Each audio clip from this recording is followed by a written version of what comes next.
শত্রু নিজে নিজেই মৃত্যুবরণ করবে এবং শত্রু নিজেই তার মৃত্যুর জন্য কারণ হয়ে দাঁড়াবে। কিভাবে? তো আজকে এই আকর্ষণীয় ভিডিওটা আপনাদের জন্য। স্ক্রিনের ভিতরে যে নকশাটা দেখতেছেন এই নকশাটারই সমস্ত খেলা। তো বৃক্ষ তোমার নাম কি ফলে পরিচয়, বকবকে ভিডিওর মধ্যে বকবক করে লাভ নাই। যা কিছু বলা সরাসরি বলে দিতেছি, নিয়ম কানুনগুলা মানবেন, কাজ করবেন, কাজের ফলাফল পাবেন। প্রত্যেকটা ভিডিওর মধ্যে আজকে থেকে চ্যালেঞ্জ দিয়ে কাজ করব।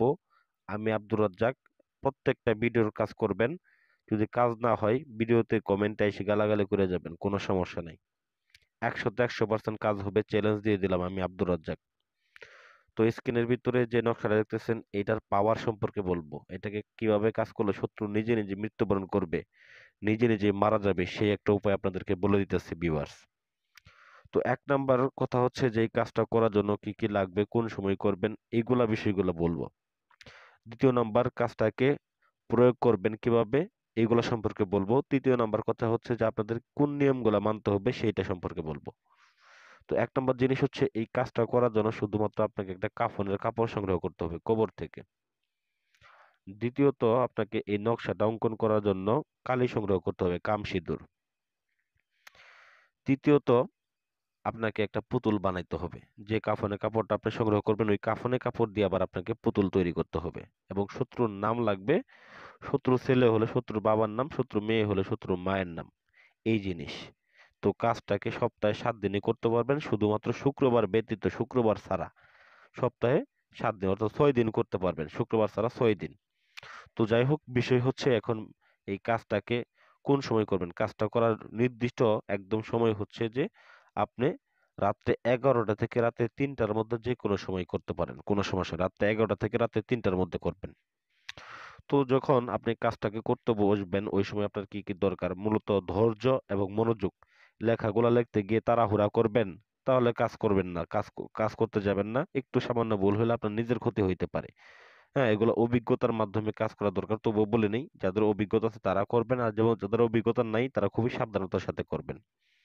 তো বিষয় হচ্ছে যে এই নকশাটাকে কাফনের কাপড় যেটা সংগ্রহ করবেন, কাম সিঁদুর দ্বারা কালি বানিয়ে নিয়ে প্রথমত এই নকশাটাকে অঙ্কন করতে হবে। অঙ্কন করার পরে শত্রুর নাম, শত্রুর পিতার নাম, শত্রুর মাতার নাম এগুলা লিখে নিতে হবে।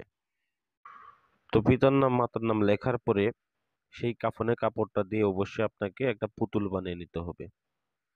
তো পুতুলটা বানিয়ে নেওয়ার পরে পরিশেষে সেই পুতুলটাকে আপনি রাখবেন, পাশে রাখেন।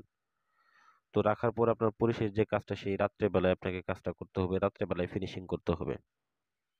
আপনি একটা ফাঁসির রশি নেবেন, ফাঁসির দড়ি, যে ফাঁসির দড়ি দিয়ে এর আগে কেউ কেউ একজন মৃত্যুবরণ করেছিল বা মারা গিয়েছিল ওরকম একটা ফাঁসির দড়ি নেবেন।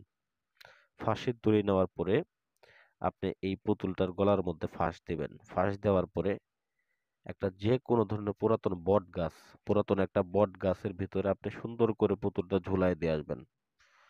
পুরাতন বট গাছের ভিতরে আপনি পুতুলটাকে ঝুলাই দিয়ে একদম চলে আসবেন পিছন দিকে, আর ফিরে তাকাবেন না। আমি আব্দুর রাজ্জাক চ্যালেঞ্জ দিলাম, আগামী 3 দিনের মধ্যে শত্রু যেখানে থাকুক, যে অবস্থায় থাকুক, শত্রু নিজে নিজেই ফাঁস দেওয়ার জন্য চেষ্টা করবে, নিজে নিজেই ফাঁস দিয়ে মৃত্যুবরণ করবে। তবে বলবেন যে লোকজনের সামনে যদি ফাঁস দিতে চায় সেই সময় লোকজন তাকে ফিরাবে না, এরকম হতে না।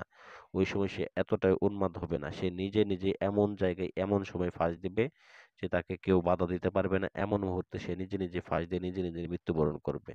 সেক্ষেত্রে আপনার সাপও মরবে, লাঠিও ভাঙবে না, এরকম একটা পরিস্থিতি হবে। যাই হোক ভিউয়ার্স, আশা করি ভিডিওটা আপনাদের কাজে দিবে।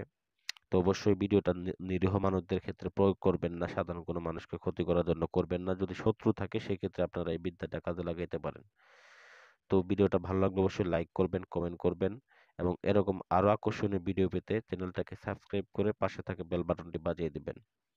তো যাই হোক, আমি আপনাদেরকে একটা কথাই বলি, প্রত্যেকটা কাজ ধৈর্য সহকারে করবেন, মনোযোগ সহকারে করবেন। যদি ধৈর্য হারা হয়ে যান সেক্ষেত্রে কাজ করে কোনো লাভ নাই। ধৈর্য নিয়ে কাজ করবেন, দেখবেন প্রত্যেকটা কাজের উপযুক্ত সময়ে ফলাফল পেয়ে যাবেন। তো কবিরাজের কোনো ক্ষমতা নাই, সমস্ত ক্ষমতা এই বিদ্যাগুলোর মধ্যে আছে। বিদ্যাগুলা যেরকম ভাবে আপনি প্রয়োগ করবেন সেরকম কাজ হবে। সঠিকভাবে প্রয়োগ করলে সঠিক কাজ হবে, সঠিকভাবে প্রয়োগ না করলে কাজ সঠিকভাবে হবে না। তো ধন্যবাদ সবাইকে। আবারও সালাম জানাই, আসসালামু আলাইকুম ওয়া রাহমাতুল্লাহি ওয়া বারাকাতুহু।